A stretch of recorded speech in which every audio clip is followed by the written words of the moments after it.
له مسکاله تر دې حالات یې تېر شمه برخه. هلک بیا زنګ ووهه، ورته زیاته یې کړه خوړلنه مې راغلې ده. برق هم نشته، ډېره نازولې او نازکه ده، او بله دا چې دا هم ستاسو د کلي ده. ما وړانګې ته په تریخ نظر وکته. اړیکه پرې کړه، سم له لاسه یې په نورو خبرو ځان بوخت کړ. څو مودې وروسته هغې هلک له وړانګې غوښتي و چې دا نجلۍ به له ما سره واده ونه کړي. نو زه تیار یم چې ورسره واده وکړم. ته دا زما دپاره راضي کړه. دا نو داسې وخت و چې پلار مې زه د کاکا په بدل کې ورکولم. زه پرې راضي نه وم. هغې هلک هره ورځ له وړانګې زما پوښتنه کوله.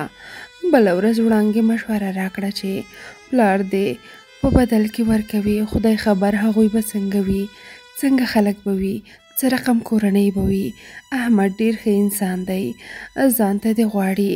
دا رشته به درته ډېره ښه وي. ما مې له مور سره خبره شریکه کړه دا چې د کاکا په بدل تللی وم او کورنۍ هم نه وه معلومه. نو مور مې دا رشته غوره وګڼله. په دې وخت کې ما هم په یو انسټیټیوټ کې استادي واخیسته او دا څنګه یې زموږ په کلي کې نوې پرانیستل شوې وه. تدریس مې پکې شروع کړ. دلته زیاتې محصلینې د احمد دوی له کلي راتلې. یوه ورځ مې په ټولګي کې د احمد دوی کورنۍ په هکله پوښتنه وکړه چې زیاتره محصلینو د دوی له کورنۍ سره اشنایي درلوده. ټولو محصلینو یې ستاینه وکړه، خو یو څه چې ډېر حیرانېدونکي و. یوې زده کړیالې وویلې چې احمد بله میرمنه او بچیان لري. دې نه مې وروسته ما احمد ته ځواب ورکړ چې زه ورسره واده نه کوم ځکه چې بله میرمنې درلوده. دا په داسې وخت کې و چې زه له احمد نه وم لیدلې، پرته له یو کوچني انځور نه. څو ورځې وروسته د کوچني ورور په مرسته په میموري کارډ کې خپل انځورونه راولېږه. په دې کې ډېره موده ووته. ما ورته ویلې زه د ټولنې خدمتګاره یم، غیر له دې چې واده در سره نه کوم.